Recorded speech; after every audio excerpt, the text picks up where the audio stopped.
All right, so part three. So his brother told the mom like how much of a jerk he was towards me, and his mom sort of apologized to me over the phone. And around this time, my mom was finding out what I was doing. Like she was just telling me, "Why are you hiding the fact that?" Because I never told her like what I was doing on my weekends, but she just said, "Why you didn't tell me? Like, why were you hiding the fact that you were taking them out to the movies and everything?" And then she was saying those boys have behavior problems, and I didn't really want to hear it at the time because I just wanted someone to talk to me. But let me just explain this part. I know it appears like I had more different intentions. Let me explain it like this. And this is someone broke this down with R. Kelly. With my OCD, I don't want to think about bad thoughts. I don't want to have I don't want to have certain thoughts in my head. But I damn for sure don't want to put no child through anything like sexual abuse, like molestation. I don't want to put nobody through nothing like that. It's as messed up as you see me right now.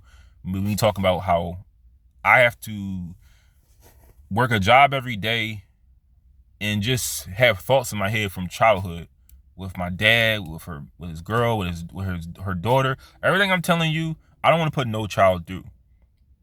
I never had no intentions of hurting those kids or anything like that. And I wish them the best today. But it made me look like a freak talking to two kids that are half my age. But let me explain it like this. And this kind of, I can compare myself to R. Kelly a little bit. Not with the pain in little girls' mouths, but the fact that R. Kelly, and someone broke this down, R. Kelly couldn't read. R. Kelly was illiterate. I don't know if he still is. But the reason why he loved like little girls and he got married to Aaliyah is because he was illiterate. When you don't know how to read, you don't know really anything about the world because you don't read. You don't know anything. You don't know anything of value. Like, you don't know anything about politics. You don't know anything about the Bible. If you can't read the Bible, you can't talk about religion. You can't talk about politics. You can't talk about science if you can't read about those things.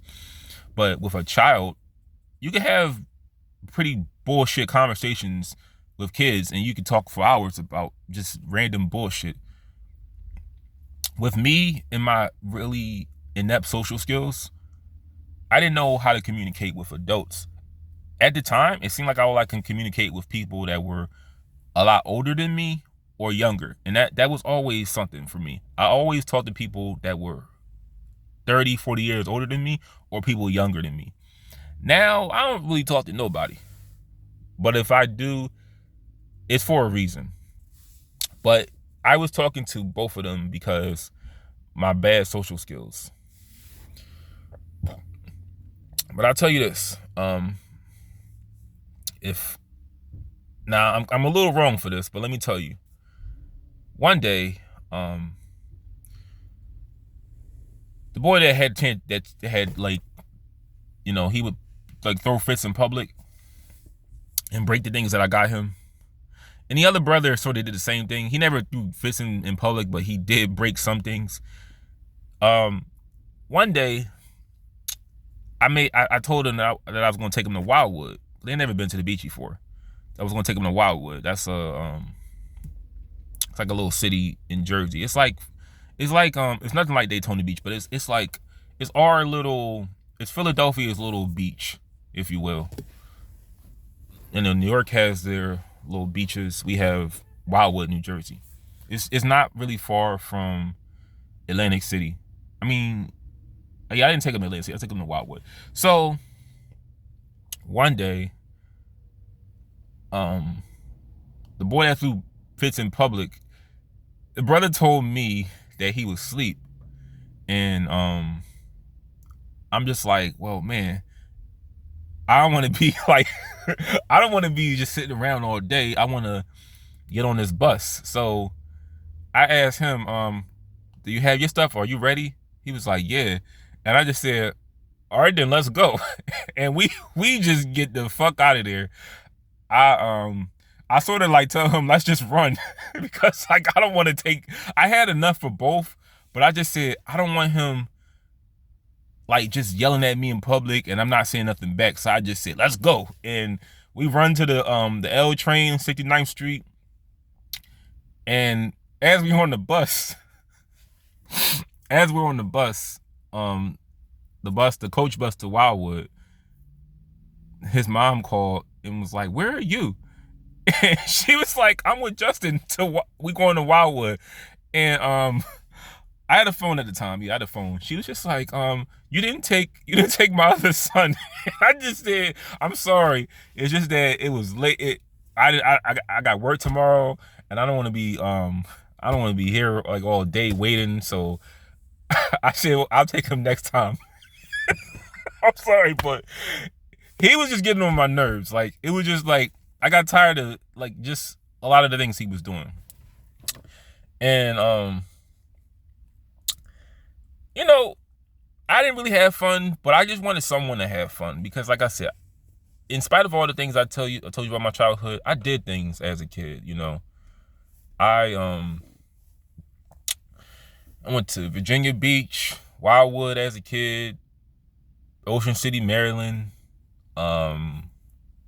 Six Flags, Dorney Park. You know, I did a lot of things, and I never. Well, let me explain this. There's nothing free out here. Understand that. There's no such thing as a free trip to Hawaii. You know, they're gonna want to expect something out of you from that trip. But with me, I was never looking for anything from them. I mean, their companionship was just talking to them was enough because, like I told you, I was deprived of just human contact. And now at my age, almost hitting 29, I enjoy it. You know, I like the idea of just being alone because I can be accountable for. I can't blame anybody for my own mistakes if it's just me by myself. But I know I'm a bad storyteller, but let me just tell you this. I haven't seen neither one of them over 5 years. I think the boy that threw tantrums, I heard that he moved to Alabama for like 3 years, and then he came back to Philly because the person that was watching him, taking care of him, he was like really old. He was in his like 70s or 80s. He has Alzheimer's now, and they were saying that he was getting evil. But the thing is that him being his age, he should be taken care of like a child. So that's one thing women can get away with if you have kids, especially in the black community. If you have kids, you can just throw them on your grandma. I mean, on your mom, which is grandma. And then the boy starts calling grandma mom. You know how Chris Rock said, if the boy is calling grandma mom and mom Betty, he's going to jail. You know, ain't no doubt about that. But from what I heard, you know, he's back in Philly, and I haven't heard nothing bad. It's not like he was going to jail, but I think if he'll stay there any longer, if he stays there long, like after high school, he may be like a product. Like, he may be too influenced by his surroundings. I just really encourage people over the age of 18, if you're not in college, don't just work a job in somewhere like Philly. You should do what you can to get up out of there, because nothing good comes out of being in a city like Philadelphia. But my point of the story is don't watch around other people's kids, because just looking back, they could have did anything. They could have lied and said that I did something to them, and I could have went to jail. Or if I brought their kids back not in the way they were given to me, then I would be, you know, accountable for that. Like, your child had 2 eyes, right? You know, like something like that. Or you just don't want to be caught up. You don't want to be taking care of anyone else's kid. But one thing you will learn, whenever someone throws their kids on another person constantly, and they don't have a problem with it, that says a lot about them. Like I told you, she called me over the phone, didn't know what I looked like, didn't talk to me in 8 years. First thing she said was, can you take him to the movies? And you don't even know what I look like. But I know I'm a bad storyteller, but that's just that was what I dealt with. And yeah.